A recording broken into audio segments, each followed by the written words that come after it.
it's Marley from the Energy Boutique with your energy forecast for Thursday, December 16th.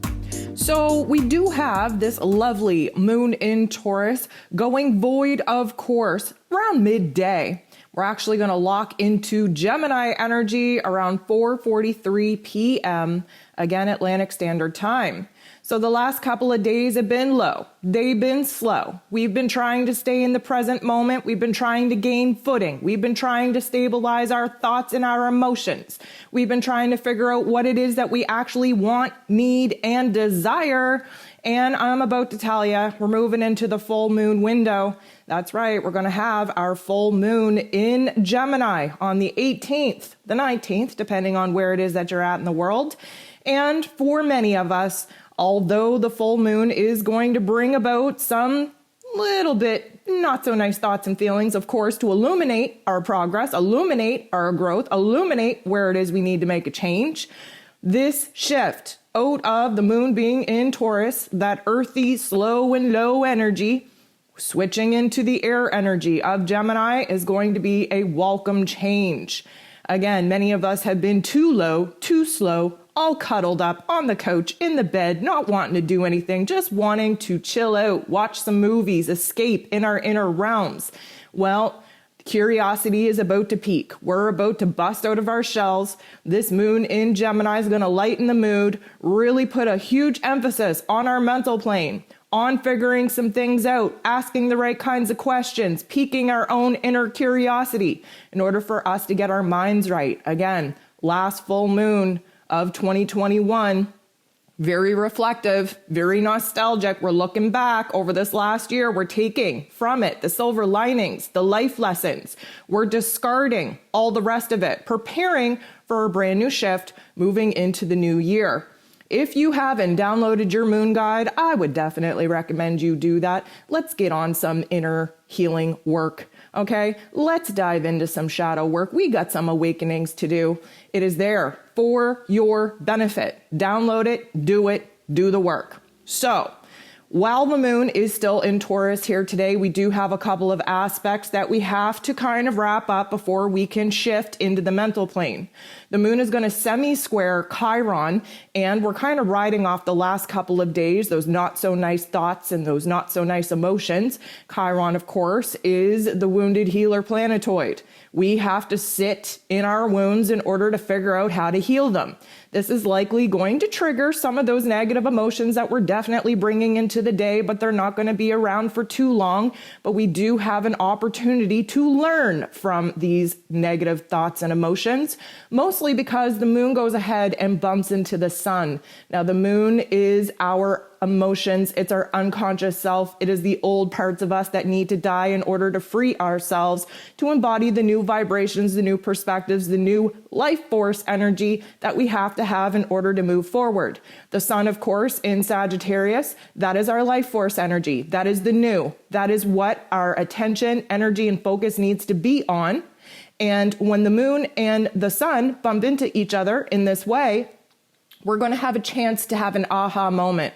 This is really a learning moment where we get to integrate a different perspective.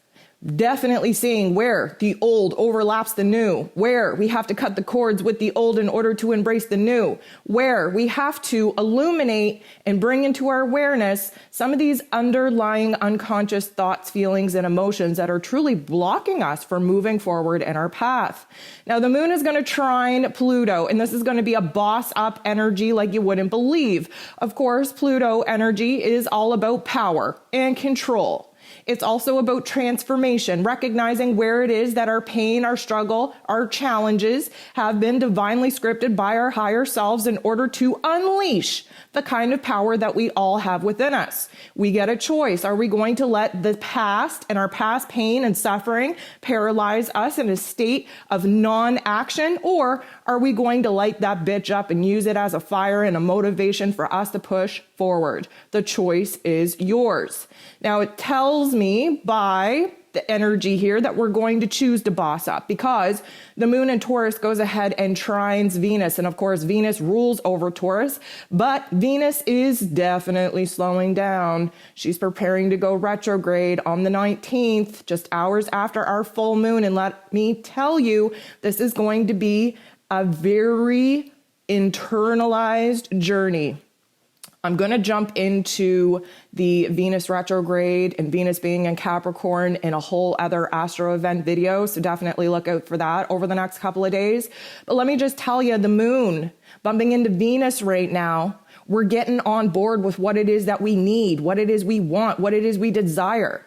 We are doing a inner evaluation of our self-worth, of our self-value, what makes us happy, what brings us joy. And for the most part, we're learning those things by examining our physical realms, our relationships, our money matters right now, and recognizing where it is that we're not so happy, that we're not so stable, that we're not living in joy and pleasure and abundance, that we're actually being kind of illuminated to where all the negative has been built. Now, let me just remind you, we are currently living in a time where we once prayed for the situations that we're currently in, but growth and evolution means that what was good for us, what we prayed for 5 years ago, might not still be kind of in alignment with our soul's purpose. That's why we're going through this reevaluation, this reinvention of self, of worth, of confidence, of values. We are looking to build more long-term foundations of stability, where those foundations in our routines, in our relationships, and our money matters trigger more joy, pleasure, and happiness in our lives than what it is that we've currently been living. So we're going to have some aha moments here. And the moon is going to go ahead and square Jupiter. Now, Jupiter is a little bit extra. Jupiter normally is our hype girl. He wants us to grow and evolve. He wants us to step outside of our comfort zones. He wants us to think big. But here's the thing. Right now, we're overwhelmed.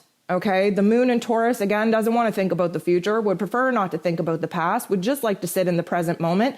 And the present moment is exposing us to what it is that we don't like and what it is that we want to create in our lives. Here's the thing, though. We tend to get a little bit obsessed with what it is that we want, what it is we want more of, what it is we want to grow, what it is we want to create and manifest in our life, that we lose gratitude and appreciation for the present moment, for the beautiful blessings that are in our current realm. Sometimes when we get obsessed and we get in that loop, that train of thought, we kind of, create an inner conflict where there doesn't need to be any. Now, this is going to stir up some emotions, and it is going to trigger us to have a huge aha moment in our brains. The moon goes ahead and bumps into Mercury. Mercury, of course, just fresh into Capricorn energy. We're thinking logical, practical, long-term. We're getting a little bit strategic on what needs to happen in order to bring this new reality that we are so inspired, that we have desires to actually manifest. We are trying to make things kind of be put in an order, in a particular process that is manageable to us, where we're actually going to see our rewards come into our physical realms due to the productive efforts in which we're pouring in. But here's the thing. Yes, we're going to have an aha moment, especially where it is that we have to kind of level out the attitude of gratitude, bring it back into the present moment, recognize that of course we want to grow. Of course we want more. Of course there are new things to pursue, but we can't lose focus of the good vibes, the gratitude, the appreciation for what it is that we've already built, what it is that we're currently standing in, even though we might want to change it. We are going to get activated to speak on our feels.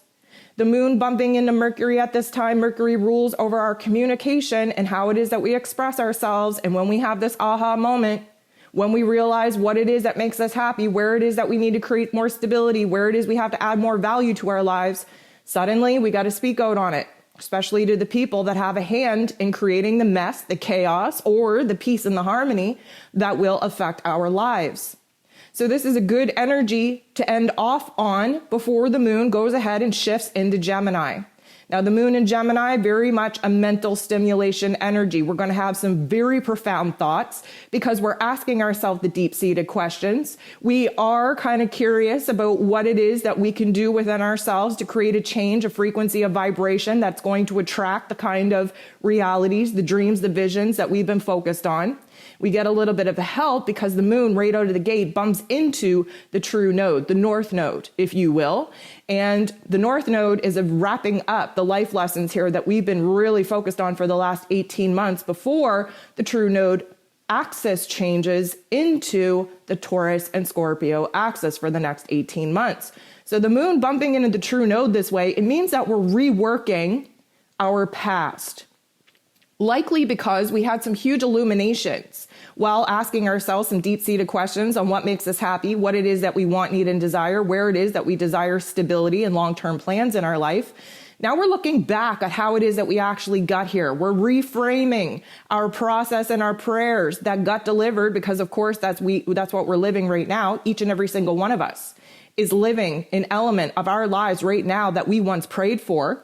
And because we're reworking the past, we're having some aha moments on what it is that we need to do in this present moment in order to create the kind of long-term futuristic plans that we now are inspired to pursue.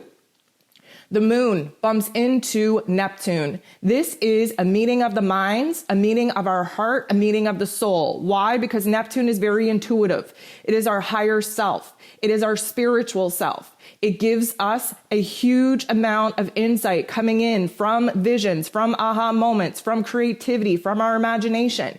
And when we have these aha moments, we bring them into the mental plane, which of course Gemini rules over. And then suddenly we use our egoic brain to break it down in logical, practical, strategic kinds of steps in which we actually know how to put our hands on in this physical realm to manifest and bring into this reality the vision and the inspirations that we're having and that we're being downloaded with.